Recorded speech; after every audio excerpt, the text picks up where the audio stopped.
Hello YouTube, it's Grace again, and today I thought I'd join the whole train and talk about Harry Potter and the Cursed Child.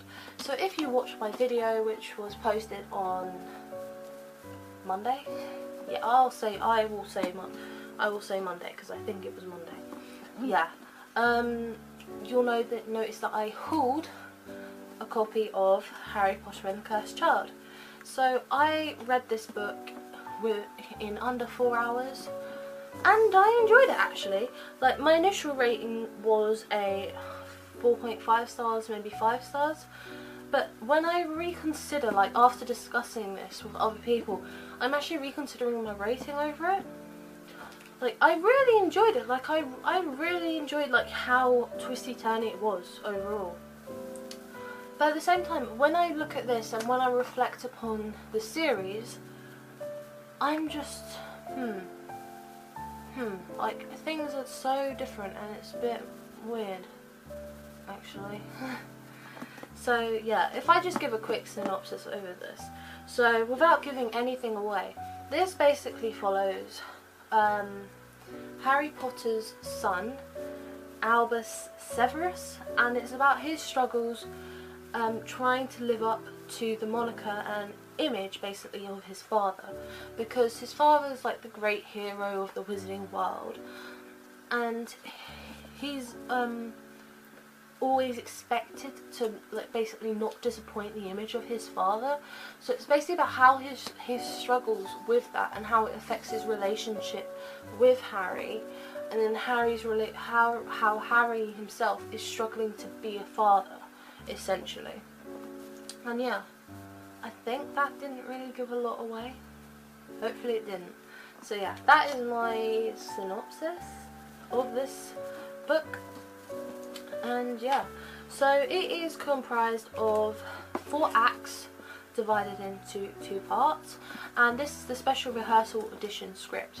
So I think, now don't take my word on this, but I think that they're going to come up with another edition of this where it's not the special rehearsal edition, because the rehearsal can be a lot different from the final product. So yeah, I think there may be another edition later on in the year, or maybe next year, I'm not sure. So yeah, you may want to search that up, because don't take my word for it, I believe so. And yeah, so let's just talk about my sort of reflected issues, maybe like reflected opinions upon this book. So this is going to be a spoiler section, I'm just saying this now, so yeah. So goodbye to those people who who haven't read it yet, or have read it and still don't want to really know probably my unpopular opinions about this. So yeah. Okay, now that they're gone. So I enjoyed this book a lot when I was reading it, and it took basically a night's rest for me to reflect upon this book itself, because I realised that I enjoyed it a lot. I really enjoyed it a lot. But then when I think about the characters I feel don't really live true. Like, for example, Ron, he is just so weird in this. Like, he doesn't feel like, he feels like a strange Weasley twin. Like either Fred or George, but he feels like a solo sort of acting that way. It's just very strange. And then his relationship with Hermione as well is a bit weird. Am I the only one who's thinking this? Like, this may turn into a rant sort of fashion review, but it was a bit strange, I do have to say. I found it quite strange, their relationship in this. I found Rose Granger in this to be quite rigid. I don't know, what's my word for it? Like, she was quite easily influenced by her father, I think, because I think they mentioned that Ron was the one who told her. Oh, for a minute I thought my phone was going off. Yeah, I thought Ron was the one who was telling her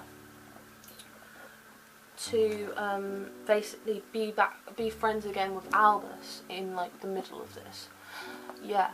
So I found she was quite a frustrating character actually. I found her so dislikable.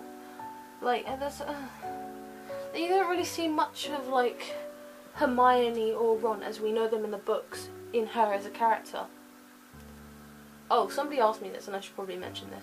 One of my friends, Sophia, over at the Questionable Hufflepuff, asked me, do I ship the Scorpius and Albus relationship? Now, upon reflection, I can really see it working, but with the way this was angled, I don't think it would be heading towards that anyway. And yeah. Oh, can I just say, I knew Delphi was evil. Oh my god. Like, literally, when I started reading about her, I was like, no, she's too good. Like, come on, really? And then, it's strange how she wouldn't have gone to Hogwarts as well.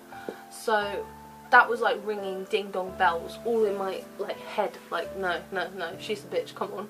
Like, literally, come on, like, I know something's going on there. And then when it happened, I was like, yes, I knew it. And then I was sending messages to Sophia about it, like, oh my god, I knew it. And yeah, it was really funny. So yeah. Another character I have had a kind of issue with was Ginny.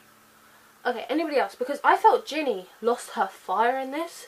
Because I always imagined her as some sort of like a fiery character, like reading the books, like from my memory, because I haven't read them in a while. So from memory, I imagined her she developed as quite a fiery character. In this, I felt she just lost all heat whatsoever. Like she was so meek and subservient to Harry. Like literally, if Harry had said that before, I would have been like, bitch, please, no, like, But no, she was just very subservient to him. Like, am I the only one who's thinking this? And yeah, that was really strange. Ginny and her relationship with Harry. The one thing I think I definitely enjoyed in this book was the relationship between Harry and Albus. So Harry and Albus, both Albus Dumbledore and Albus Severus, by the way. I thought his relationship with Albus Dumbledore was quite nicely resolved in this. Like, and I thought it was rather sweet, like, about the thing about how Albus is like a father to him. But yeah, but his relationship with his son, I think, at first I was ready to like strangle Harry. I was like, why on earth are you treating your son like this? But then I started to realise like how insecure Harry probably was. Like, you start to empathise with him as a character because he didn't have a father growing up, so like he's trying to be a good father basically, and he's trying to be he's like, with his other children, Lily and James, he doesn't need to be a like strong role model father like type for them because they don't need it, whereas Albus needs him to act that way. He just doesn't know how to cope with it. So I really enjoyed that, actually, thinking on it. But yeah, I just feel that Hermione, Ron and Ginny definitely was so strange in this. And McGonagall as well. Like, McGonagall, she really steps in her own on this, and I like it. I like how she steps up to the plate and that she tells them all off. But at the same time, it was just kind of weird because, like, I don't think that she ever had such prominence in the books themselves. I like how she gets prominence in this. But then I kind of feel it's at the cost of, like, the others as well. And yeah. Oh, I enjoyed the relationship between Draco and Astoria, and how that was, like, how that was basically explored in this. Like, how Draco actually did love his wife so much, but he lost her, and that's made him so protective of Scorpius. And yeah, although I wish that we would have been shown more about the relationship between Scorpius and his dad, because we all know that he adored his mum, but Draco and Scorpius, we didn't really get that much about it, so I'm kind of a bit disappointed about that. But I really did enjoy this. So probably upon reflection, I probably lower my rating to about 4 stars, because I still enjoyed it a lot, and I can see why some people do have issues with it. And I thought that some bits were strange. I was willing to overcome the strangeness of it and just enjoy. So yeah. I'm probably going to lower my rating now to 4 stars. So, So thank you for watching this review of Harry Potter and the Cursed Child. I hope it wasn't too long, and I hope I didn't really bore you, because really, like, this is me expressing myself on camera, like, new thoughts and ideas, because I went to bed thinking, oh my god, this was awesome, and then I woke up like, I just became a philosopher about this book when I woke up, so yeah. Oh, and a quick side note, because it's not relevant to this review at all, but like, yeah, just want to say, if Gina's watching this from Pages Through a Lens, I actually got this today, and I will read it, okay? I'll read it, I will, okay? Special dedication moment to her, done. So, yeah. Thank you very much for watching this video. Please like and subscribe, and